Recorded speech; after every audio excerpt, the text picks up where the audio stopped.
I'm Roberta Glass, and you're listening to my True Crime Report. Today, I have a very special guest, William Ramsey, to talk to me about Damien Echols. We'll be counting down the 10, maybe a little bit more, greatest sayings, statements, and actions of convicted child killer Damien Echols.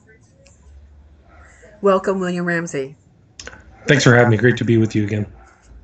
Hold on one second. So before we were talking about... Oh, Tom!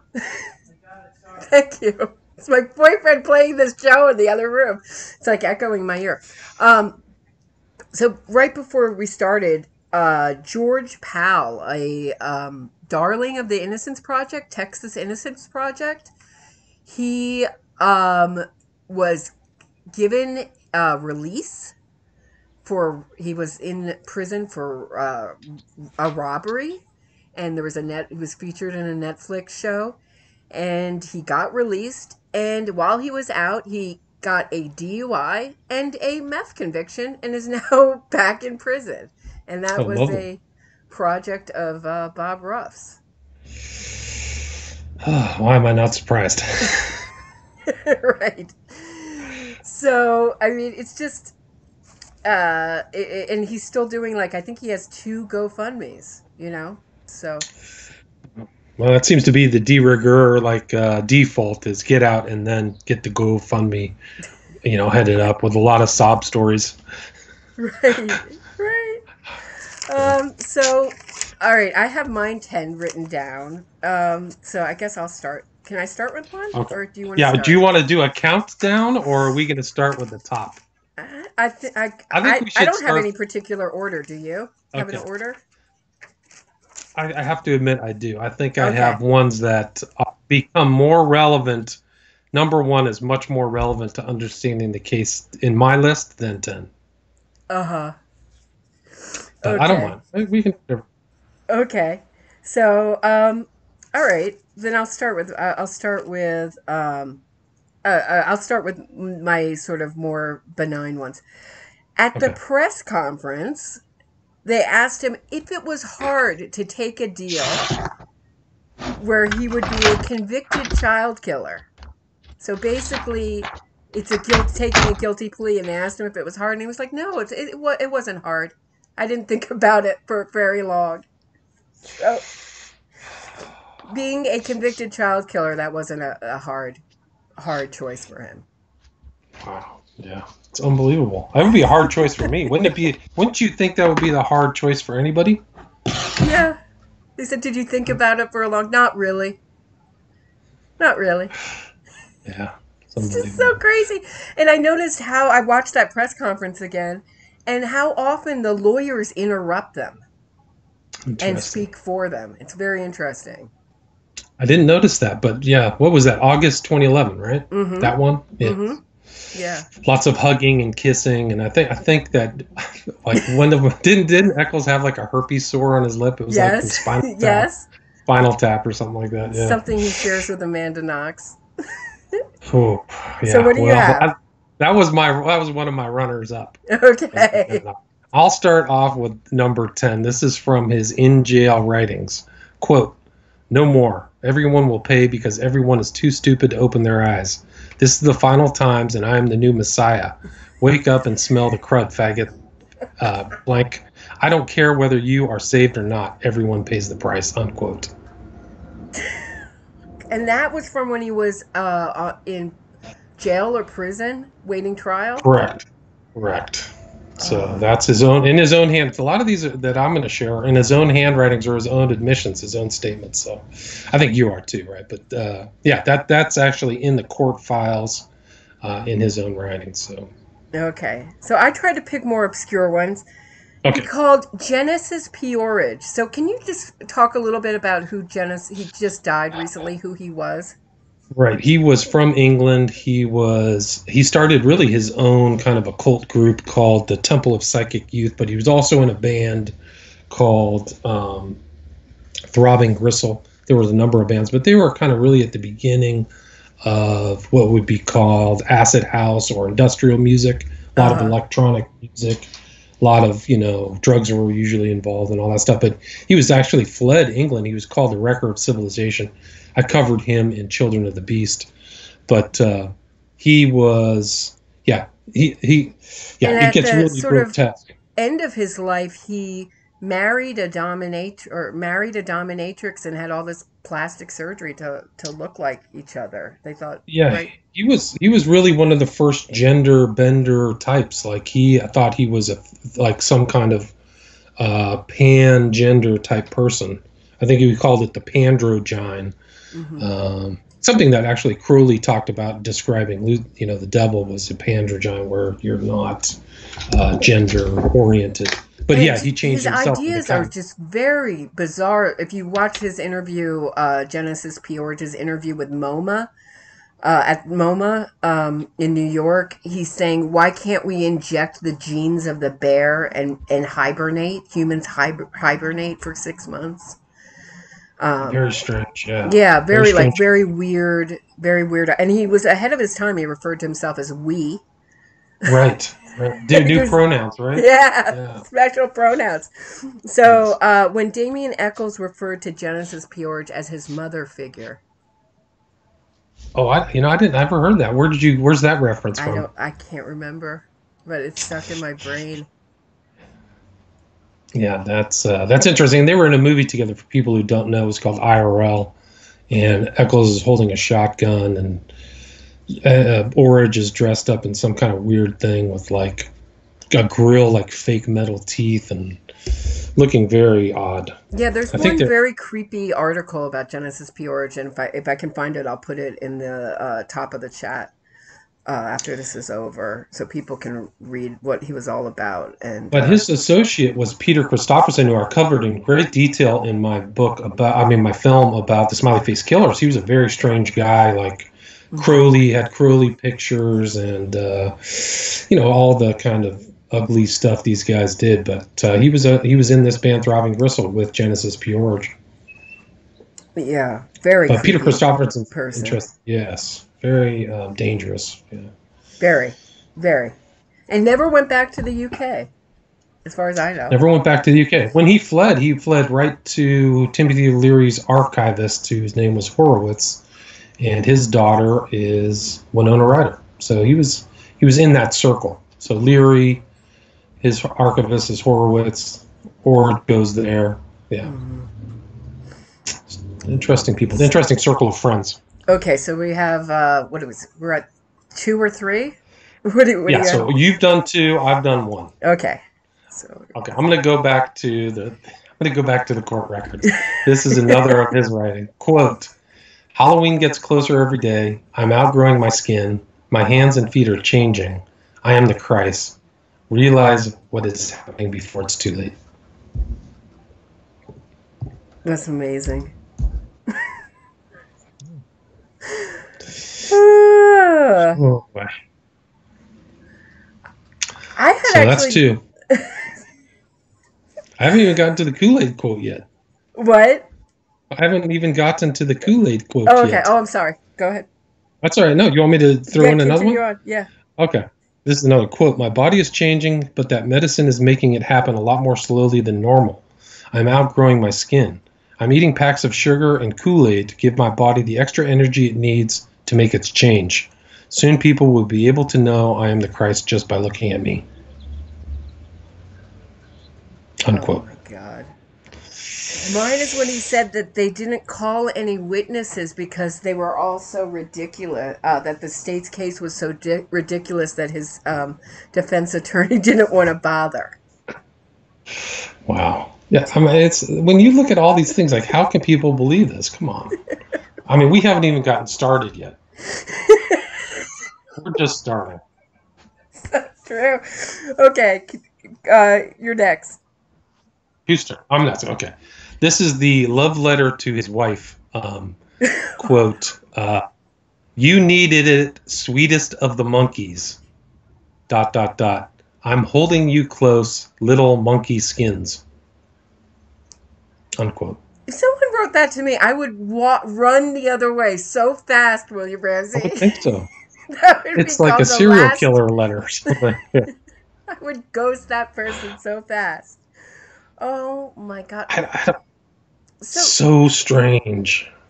And, it's always written up as this, they wrote a book of their love letters, and it's always presented as this great love story. I don't know if you were the one who told me that she was writing other prisoners before Damien Echols. Is that true? Yeah, I've heard rumors about her sleeping with one of the producers from HBO as well. So, oh my God. Yeah. I mean, it gets worse. And we haven't seen her in a few. Have you seen her publicly? Not recently. Years?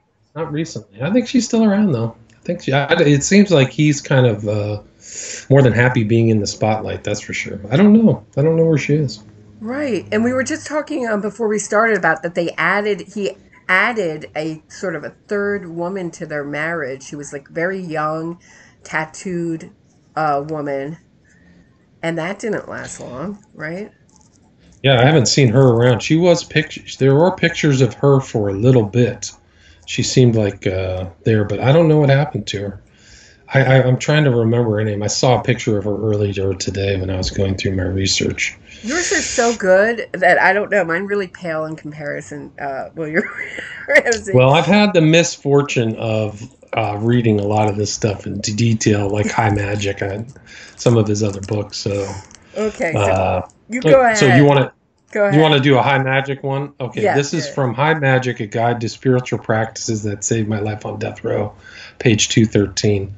Quote, "For now, I'll spare you the finer points of that time. The raw sewage, the blistering heat, the rats and mosquitoes, the isolation, and the daily beatings by the guards." Unquote. Daily? So it was like a daily thing? Did they have a specific time, or did they just do it whenever they felt like it? I guess, it was just like post-lunch. Let's go beat up Echols. We're done with lunch. Let's go beat him, torture him for 15 minutes. That was one of mine too, was the welcome to the neighborhood party. For 3 weeks, they put him in the hole and beat him and tortured him in every way they could torture him. That was supposed to be the excuse where he was about to lose his teeth. And yeah, because there's no root canals. And I'm like, what, did that guards give you a cavity? Yeah, in their beating? But there was an interview where he said his teeth were coming in have you seen that interview where he said there's no root canals, there's no crowns on death row, and they just said that they were going to pull them all out, and I didn't want to face my family without my teeth. But just a note, his son, I don't think he's had any contact with since he's been out that I've heard about, and his son is currently in jail for what was it, molesting a minor or it's some kind of in that realm. It's sort of more specific than that. And you never see his son. So he was so concerned about facing his family with his teeth. But now he doesn't want to. I've never seen him spend any time with his family. Or only in the documentaries. That was all I ever saw. So. But the teeth were very important for his family, and so the woman interviewer says to her, "Your teeth, well, you have them now." He's like, "Well, yeah, I they look pretty good now." Yeah, well, that's because I meditated and dealt with the pain. So right, I use energy work or something. Yeah, I mean, it's often kind of misquoted that he said he lost all his teeth. He didn't say he lost all his teeth, but he's hinting that his teeth were really damaged by this beating of the guards, and I mean, they look pretty good to me. I don't know. I didn't do a full. I can't do a full examination from TV, but just to go back, the girl's name, the third party, her name was Erica Flannes, Flannes. Okay. And I don't know what happened to her. You're right. She was a tattoo artist. Oh, yeah. So that was the daily beatings by the guards. So that story is always he always trots that out. Yeah. Yep. Okay. You want to take another one? What do you got? I just have his artwork. So I know that's not a statement, but it's a visual statement. Like the one, No One Came. Do you remember that one? With a horrific Which one was that? Yeah, that's right. Yes. This is a Yes, I do. I really do know. scary artwork that would give you an insight into a disturbed person. And I don't understand how Yes. his supporters can look at his artwork and think that he's a normal, well balanced human. I don't either. I do not either. Yes. No one came. That was, I think, a post on 2015. Yes. With the X'd eyes and the kind of smiley face. And I think he said it was just from Salem, right? Uh huh. Yeah. Yeah. So, Salem Times. He's Yeah. retired his art. Did you see that he retired as an artist and he gave his last painting to Dave Navarro? No, I did not know that. I did not know that. When did you find that out? Just this morning. Oh, Yeah, okay. he's blocked me from Twitter, but he hasn't blocked me from Instagram. So, or Well, maybe, hopefully, maybe Dave. I did get into Twitter. I think maybe it was on Twitter and Instagram, but I got in somehow. Found a way, Damien Echols. Maybe Dave You can Navarro will block stop. me, but I found a way. So, All um, right. So this is a picture I'm sending to you on Skype. Picture of Navarro. okay. He's all tied up, hanging with this. He's kind of like these guys all have kind of the similar bodies of tons of occult tattoos. He actually shares similar tattoos to Eccles, and you'll see these guys have similar tattoos that kind of bind them together. But it's coming through right now. It should be there in just a sec. I think I But this guy even he likes to know the tie one you're himself. going to send even before you send it. Hold on. Should be Oh, there. oh There. no, I haven't seen that one. Yeah. Doesn't Dave Navarro have some kind of shooting in his past, or am I confusing him with someone else? No, his mom was murdered by an ex-boyfriend. Oh, jeez. Yeah, really grim, really brutal stuff. So, what kind of person, you know, befriends a convicted child killer on Hey, probation? yeah, look at these guys. They're all into the same stuff. I think And that's Dave really it. Navarro was They in all the Red should. Hot Chili Peppers, who did. I don't think he was in them. For when they did Blood, Sex, Sugar Magic. No, he was one of the later ones, but he was one of the original guys, I think, for Jane's Addiction. Peripheral, peripheral. Supposedly were instructed by some beings to start the Lollapalooza. You ever hear that story? No, tell me. Yeah, well, it was just like, you know, Perry Farrell had some kind of contact with some discarnate being, and it told him to start a music festival, and that was the foundation of Lollapalooza. Really, that never happens to Yes, me.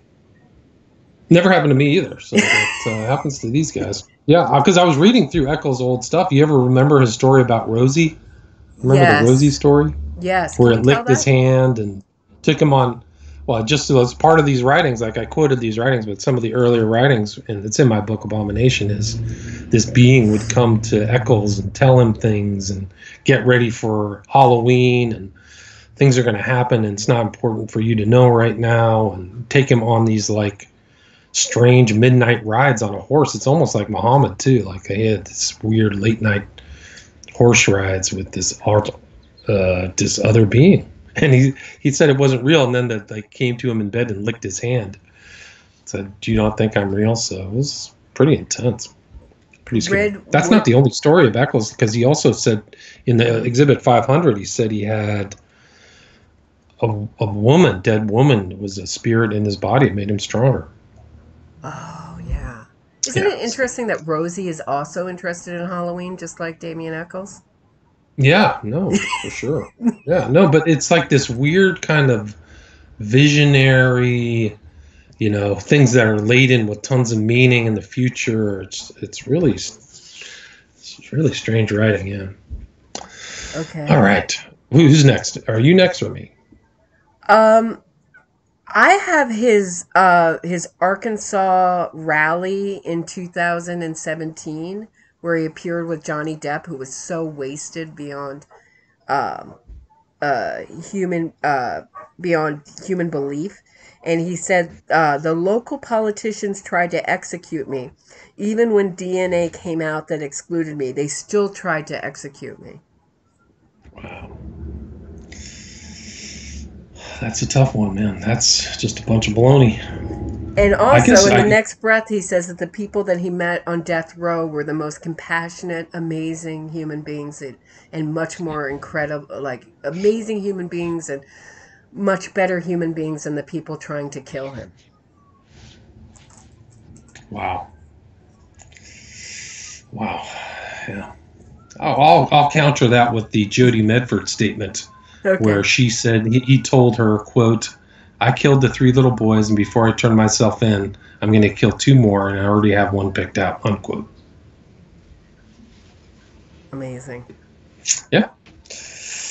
Yeah, pretty amazing. Okay. How about his storage facility? Yeah, well, that's in my top. That's my top 5. I don't know. Is that a statement? I kind of was a little loose, William Ramsey, with my list here. I just wrote storage facility. Do you want the quotes from the storage facility? Because I have them. Okay. How about quote in his own writing? Quote: "I am the devil, not a devil." Unquote.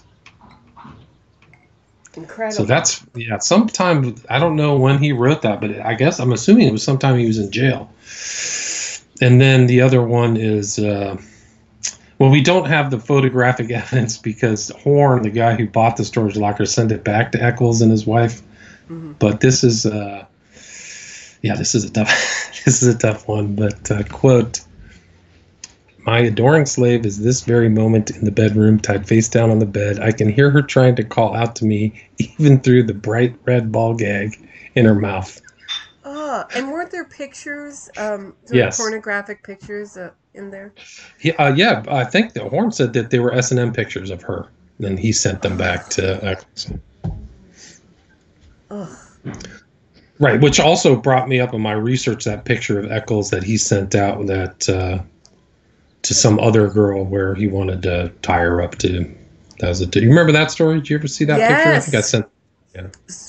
So he was like, what do you call it? He was sexting fans. Yeah, drunk sexting. with the picture, like taking pictures of himself. Unbelievable. Yeah. Oh man. I just can't even imagine it. Like, I just imagining getting that picture of Echols. Oh, yeah, I'd be pretty scared. Yeah. And also, remember when he was taking pictures of his cats on top in a pan? Like on the top of a stove? Like he was going to boil them? Like he said, "Oh, my cat crawled onto the top of the stove." I've had cats my whole life. I've never had a cat crawl on the top of the stove and fall asleep in a pan. That's weird. Yeah, I don't remember with that his one. history of animal abuse, it was Tons. Extremely disturbing. Tons. There was that one. Did you ever read the story where they killed a pig and threw a pig's head on somebody's porch? No. Yeah, that was the Garrett Swarding statement where they did that.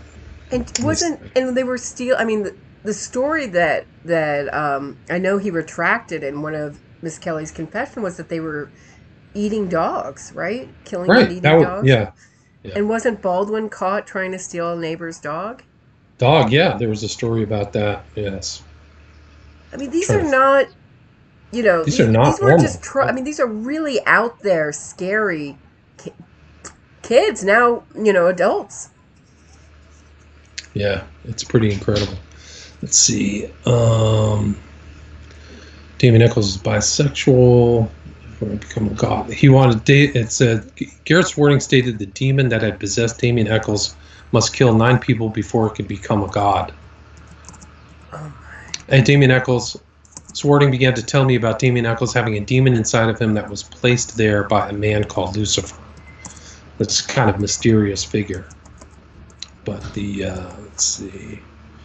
Garrett Swarding also talked about Nairns belonging to a cult where they were sacrificing cats, and that Jesse Mescali and Jason Baldwin were also members of the group. Where's the pig? Deanna Holcomb. Garrett Swarding stated that Damien Echols' former girlfriend Deanna Holcomb was dating this other guy, Lucifer. Person by the name of Joe. Who do you think was the sort of they talk a little bit about a ringleader that was sort of senior Yeah, to it was Echols. Lucifer. Yeah, Lucifer. That was who Lucifer. Deanna Holcomb, that's who you're referring to? Yeah, so she, and here's another one. Swarting also stated that Nearns would stuff cats into jars and throw them into the air and hit them with bats or a board. That's lovely. Echols would do that? No, this guy, they're one of their friends named okay. Nears. Stuff cats into a jar. Jeez.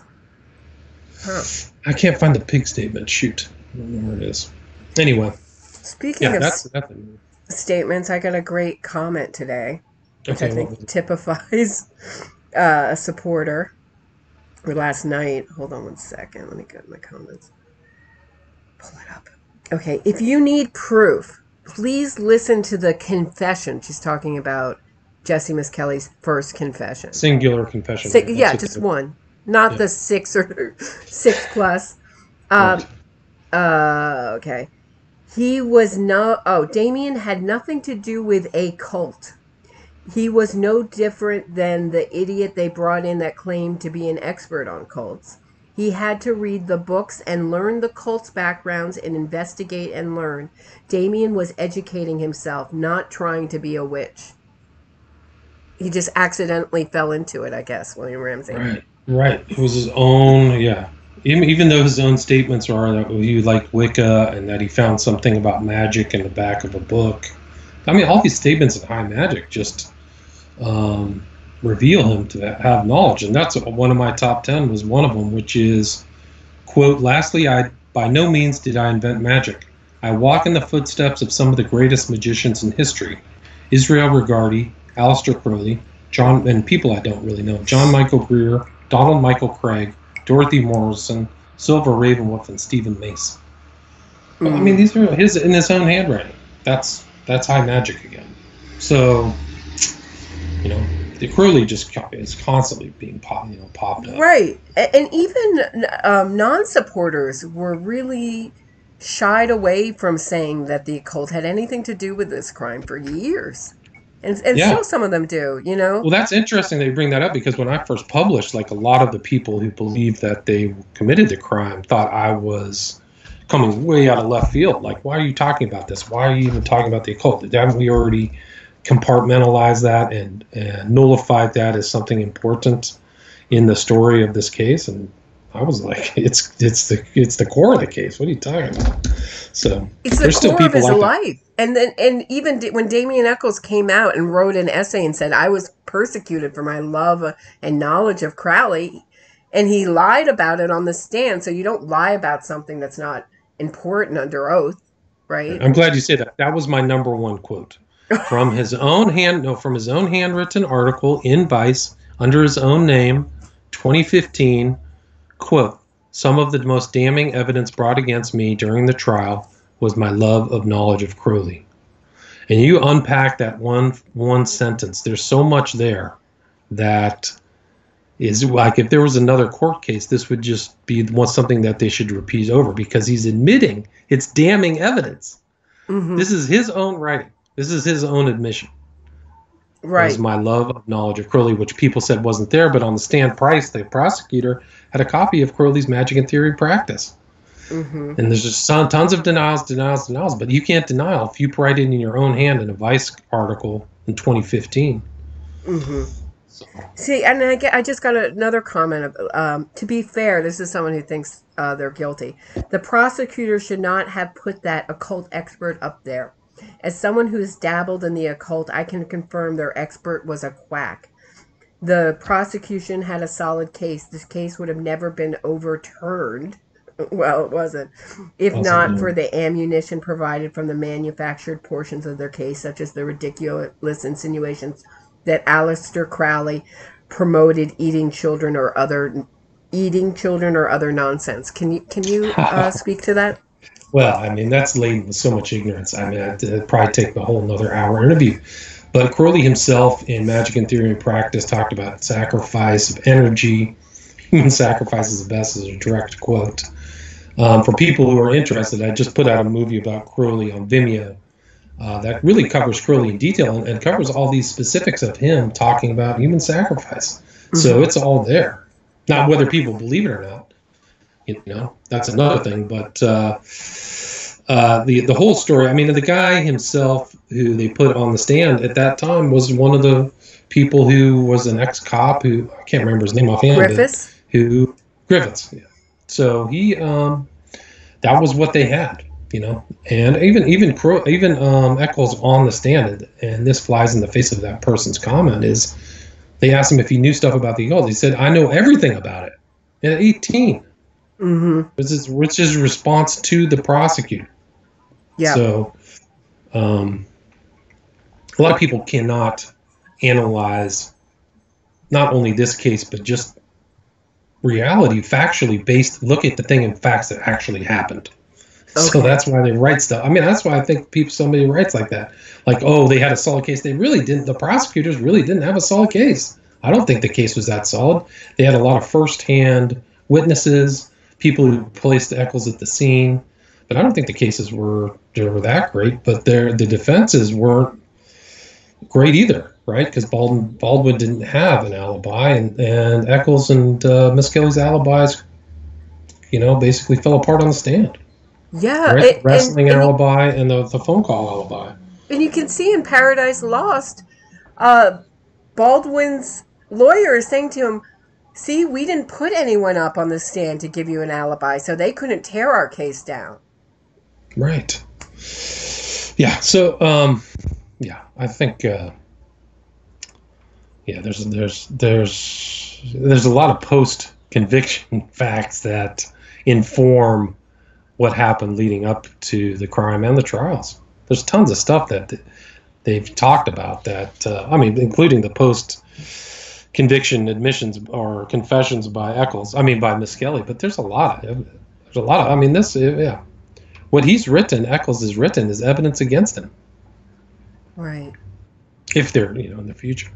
And did you watch any of that, I don't know what to call it, that cartoon? The guy was on Joe Rogan. No. Have you? The Echols is now voicing a satanic cartoon. It's in the thumbnail picture for this video. Duncan Trussell is his name. Supposed to be a comedian, but I've never seen his work. And even trying to find his work, all I could find was him on Rogan. Sort of odd. Yeah, he seemed the Midnight Gospel, right? Uh-huh. Did you watch it? I've just watched little clips of it, and it's disturbing to have a child killer.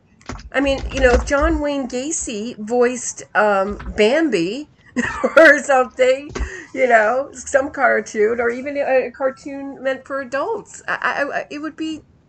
I mean, I would think America would be up in an uproar, but because Echols, they've just propagandized the public so much, it's just just kind of goes quietly. Yeah, you could call it propaganda. You could call it mind control. They're definitely shaping people's minds about this case. Look at this video. I'm watching it. It's pretty disturbing. Ooh. Yeah, that's Echols' voice. How about Echols calling the police and taunting them? Taunting them, right. That supposedly, arguably, is not his voice. If you ask me, it sounds like... Exactly his voice. He's trying to lower it. When is this show supposed to come out? When is the Midnight Gospel supposed to come out? I thought it was already out, no? Because I only see the trailer. I don't know. I thought it was already out on Midnight Swim, or is that where it's going? Or Netflix. Or Netflix. Maybe Netflix? It's on Netflix, yeah. Netflix, yeah. He says it's one of his proudest achievements, Damien Echols, one of the greatest things he's ever done. Really? Wow. That's incredible. I had fun with his Twitter this morning, as you can tell. It was just one self-promotion. And Damien Echols is going to be speaking tonight virtually to everyone right after this in a half an hour on live from, it's that club downtown. I'm trying to think of it, but it's going to be broadcast. Hold on 1 second. I'm afraid. Yeah. Does anyone stop and think that this is a convicted child killer and maybe we shouldn't have him giving speeches? He should. giving them a platform. He's still under probation. I mean, nobody seems to ever mention that. Yeah, but I guess if you preface every article about him with the sentence that says convicted for a crime he didn't commit, and just pound that into people's brains, after a while they just break down and they don't do any critical evaluation or insight into it. And if you have people like John Douglas and what's his face, the guy from Real Crime Profile, if you have those two people, the FBI guys, Jim Clemente, yeah, maybe that's enough. Yeah. Oh, Irving Plaza. That's what I was trying to think of. Damien Echols will be live on Instagram today at 5 p.m. Eastern. And they don't really say what he's going to be talking about. He's going to be answering questions. So, I mean, usually it's really interesting with his speeches. Usually they charge money, like when Satoya Brown came to John Jay College, they were charging $35. It seems like that's a good way. He's charged other kind of crazy prices to hear him speak. It's a way of keeping the, critics out. Right. Yeah, I wouldn't pay $35. I wouldn't pay $5. No. I mean, who would? But this is, I guess, fawning, zap, admire. So are you ready for a game, Damien? Yeah, I am, but let me just finish off with I didn't know. I said 4 of my top 5 quotes. Oh, I didn't know we were even... you had done so many great ones, I didn't even know we saw them. Okay. I quote, "I can end all of you anytime now, you stupid effers. I can see physical changes happening in my body. I can tell it's getting ready. The abominations have already begun to be spit forth from the earth. I have seen some of them. I will become one soon. I will be the king of freaks. I see a perfect explosion, God's ammunition dump going up in the flames of righteousness, Satan storming heaven, his artillery captain a fiercely grinning fool with red flayed cheeks, Damien by name, never to be Michael Hutchison again. The end is here. Kiss your ass goodbye." Unquote. And so Damien said he got his name from some leper. Right, the leper colony in Hawaii, Molokai or whatever. Father Damien. It's just like everything that comes. I mean, there's so little truth that it's just too much. And he was caught. I think when they arrested him, he had a copy of The Exorcist, right? Didn't he? Wasn't there a picture of his place where he was living, and there was a copy of The Exorcist on the ground?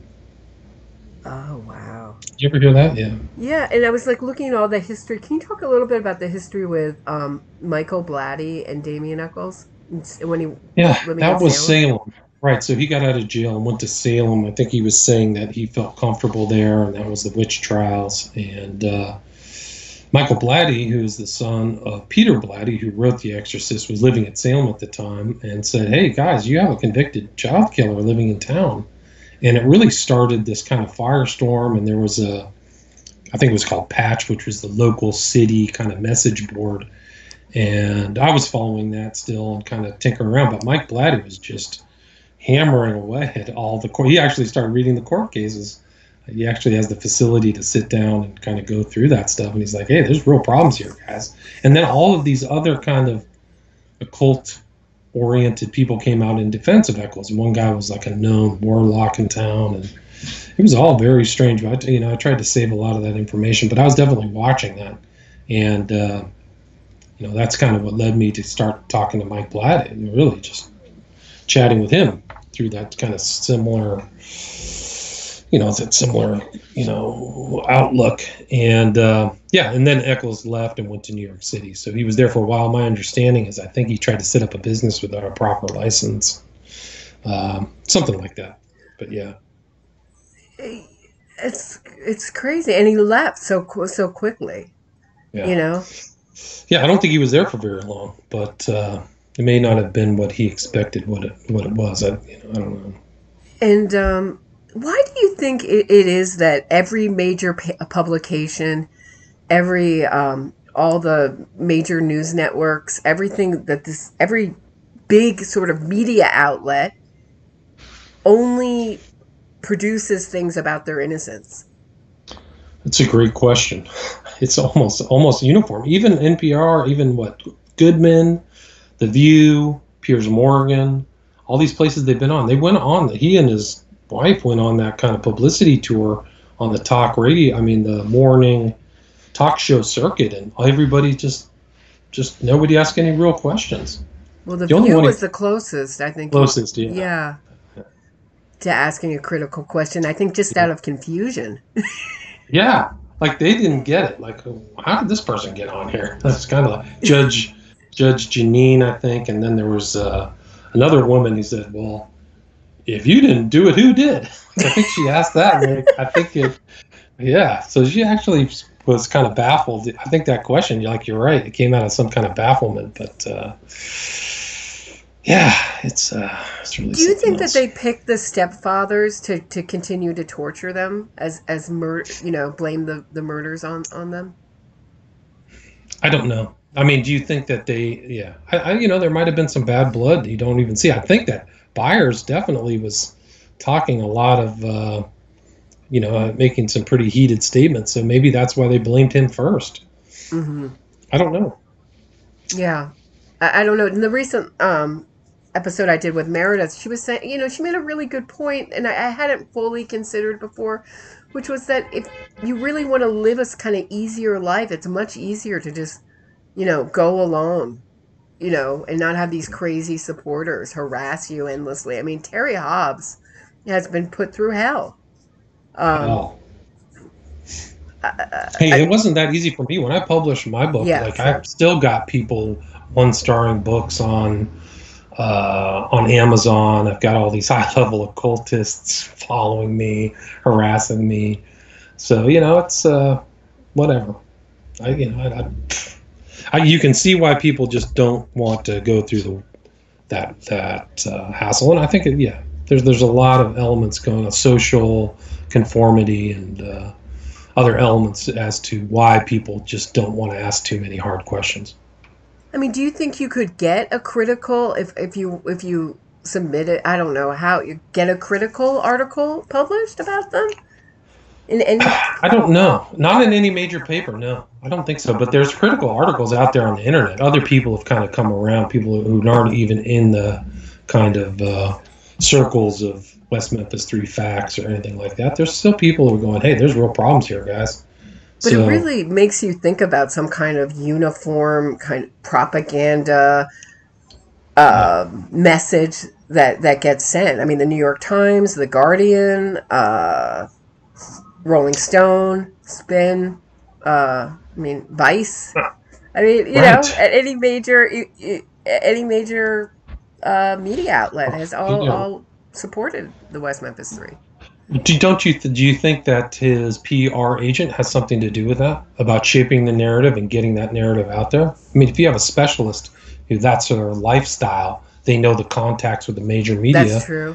I think that may be the real focus to figure out why it's like that. It's not these, somebody who's been in jail for a long time, but people who are specialists and who are getting paid. Right? Mm-hmm. Getting paid out of a huge fund of $10 to $20 million that nobody's had an accounting of, getting your story out. So, I mean, Life After Death was it was a big bestseller. There's a lot of fanfare with that. There's a lot of problems with that. I critique that in my book. And, but, I think that you have to appreciate that there's definitely a group of people helping out to make sure that this narrative is solidified in the public mind, no question. And I think that's actually sad, and I think it's not only the West Memphis 3 case, it's a lot of other court cases and a lot of other things. You can just see this, how potent PR can be if they're funded properly, and if they get the high points of the the commanding heights of the American media on their side or whatever. Mm-hmm. I'd still go back and watch the Piers Morgan interview on CNN with them, and it's just incredible. I mean, even the one with The View, I think that was the one with the director of West of Memphis, where she's just saying the most ridiculous thing. Giant prehistoric beasts Like, she literally went into almost a cartoon, comical phrase. Laura Burr. Wait, why was she saying giant prehistoric beasts? About what? Because, yeah, but that was what caused the injuries to the children. Oh! She literally, yeah, I'll have to find that. I think it's on my YouTube channel. But she literally said, like, giant prehistoric beasts, and it's like, yo. Dinosaurs came back? Yeah, came through some portal, yeah, or something, yeah. Why was the Piers Morgan, why do you think the Piers Morgan interview was so incredible? Because he's looking right at Echols, who looked skinny and pale, and he goes, I'm looking at you right here. You don't look like somebody who would do, like in detail. You don't look like a satanic, Satan-loving, and I'm like, what are you seeing, Morgan? Because I'm looking right at him. And he's like making hand signs and gestures and nodding along. He does this, Echols does this thing when people are saying what he wants them to say. He just nods along. Yep, wow. That's right. Did the same thing to Goodman. Very good, Goodman, yes. For a crime I didn't commit. That's right. Wow. Convicted. It's like a puppet. You're my puppet. You're my puppet. Absolutely. Yeah. I mean, it's interesting that you say that because he's literally puppeteering these ostensibly sophisticated media figures. Mm-hmm. Like Goodman has been around for a long time. Same with Morgan. Getting played like chumps. She's a Harvard graduate. Right. So what happened played like chumps, like getting clowned in a big bad way, yeah. Forever, on record, So. Yeah. So are you ready to play a game? Yes. Okay, so which child killer said it? So you have your choice of Ian Brady or Damien Echols, okay? Okay. The concept of hell and endless torment is popular with those who believe they aren't headed there. Ian Brady. Correct. I think you're going to ace this. I tried to make it a little challenging. How many questions are there? I don't know. Let's see how far we go. If you keep acing them, I don't know. Maybe I'll abandon it. There's no such thing as the future. It exists only in our imagination. Damien Echols. Oh, jeez. You're really acing this. Okay. One should try to be honest with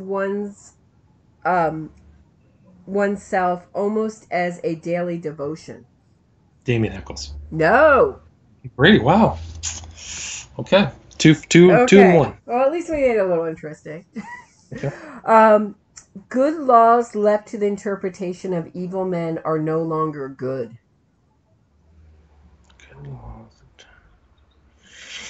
Ooh, that's a tough one. I'm going to say...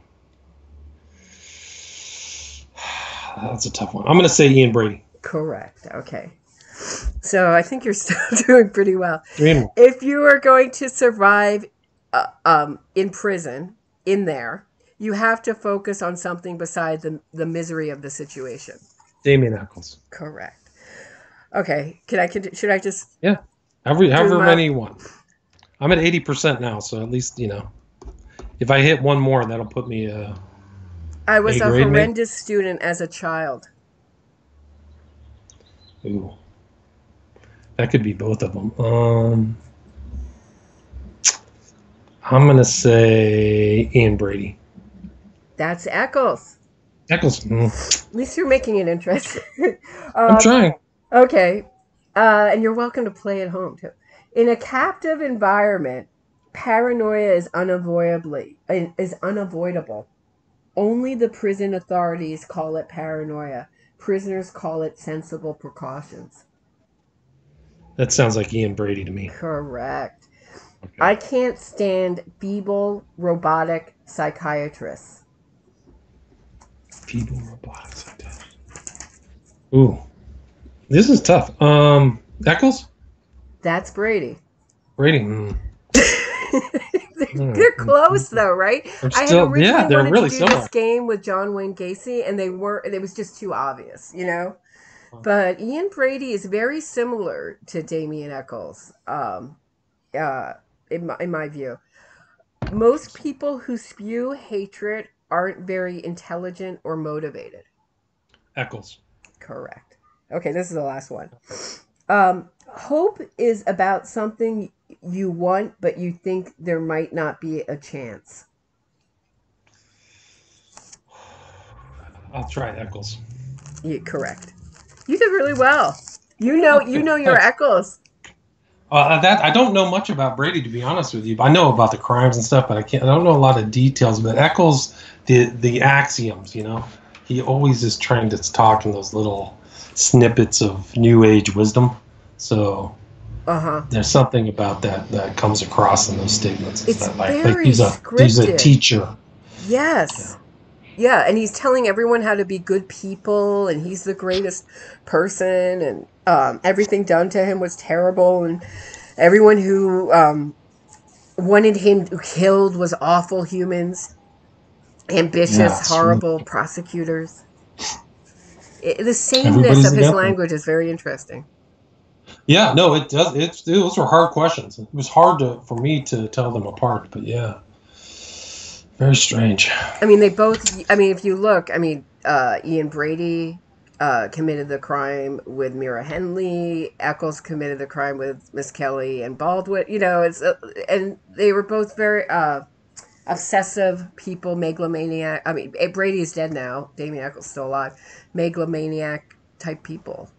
I heard a rumor that Brady and Hindley were into like witchcraft or something like that too. Did you ever hear that? No. But there was a tinge, there was something there. I'm not going to use the word dabble, but my understanding is that there was some other things going on there.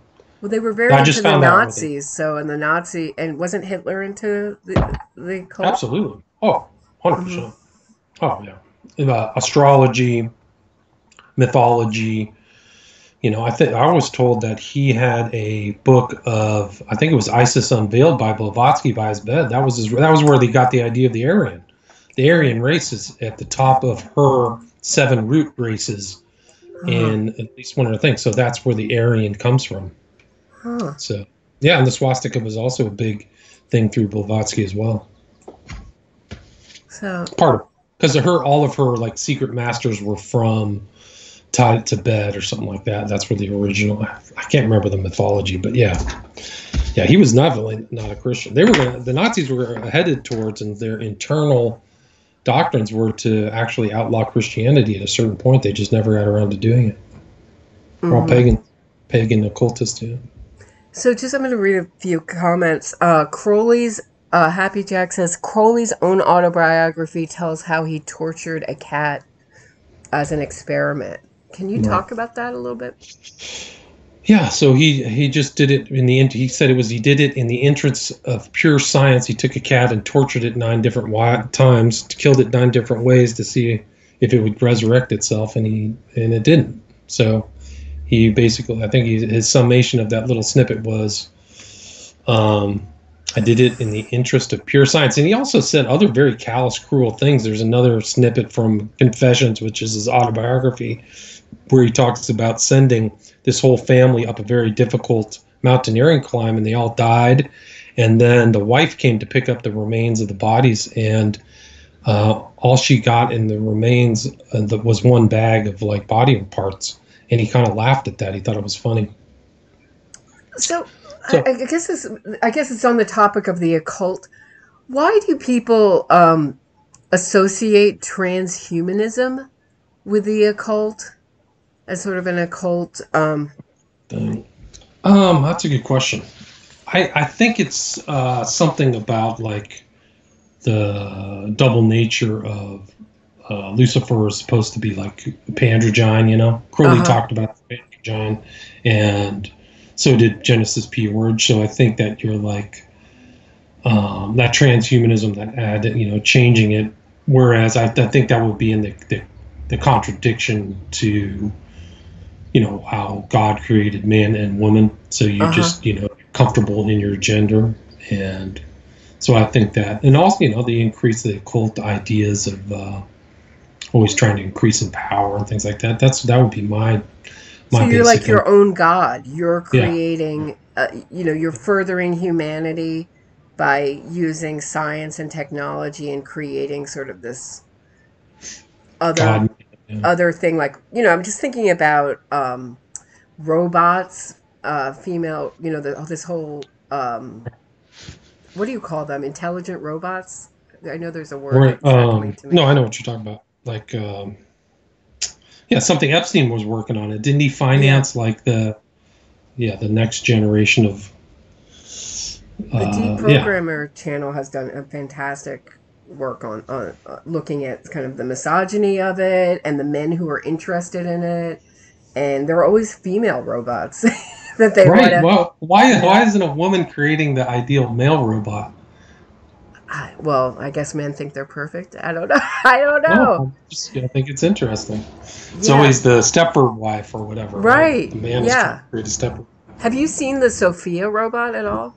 Yeah. Yeah. No, it's crazy. And then I saw like an expose of Sophia saying that I think one interviewer interviewed her, and I don't know. I really don't want to call her it, the Sophia robot, Yeah. it. Yeah. I think it's better to call that the pronoun it than her. Yeah, it. It's not authentic. It, and felt that it was a sham, and that the people asked for the questions in advance, and that he wouldn't do it, and that it couldn't answer questions spontaneously at all, and that it was a real failure, kind of more like a PR thing to keep raising money to do it. And I know people have warned against it. Yeah.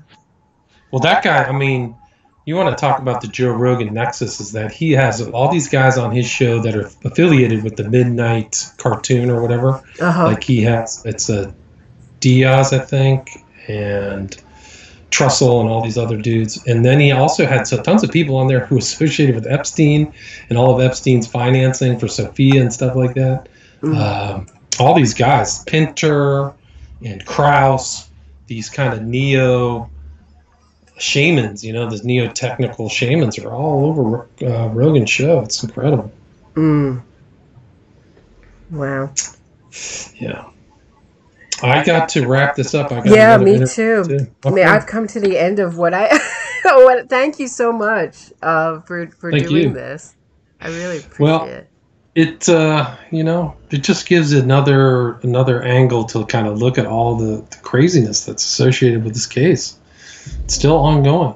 Yeah, and there's still ID Discovery's pushing it. Bob, I mean, no surprise that Bob Ruff is pushing it, but it seemed to have kind of was very quiet. Now it's like there's another big push to push this out in the public. This idea that they're innocent. It's a good point. I mean, it's kind of like it goes slow and then back up, and then something else happens. There's another documentary. Like, oh boy, it's just another it's another push. And Bob Ruff, I mean, he's flogged that horse almost to like a dust. I mean, it just doesn't stop. Yeah. Stop around. Anyway. All right. Well, thank you, William Ramsey. I really appreciate it. Thank you. Great to talk with you. Thanks, everyone, for listening. All right. Bye-bye. Bye.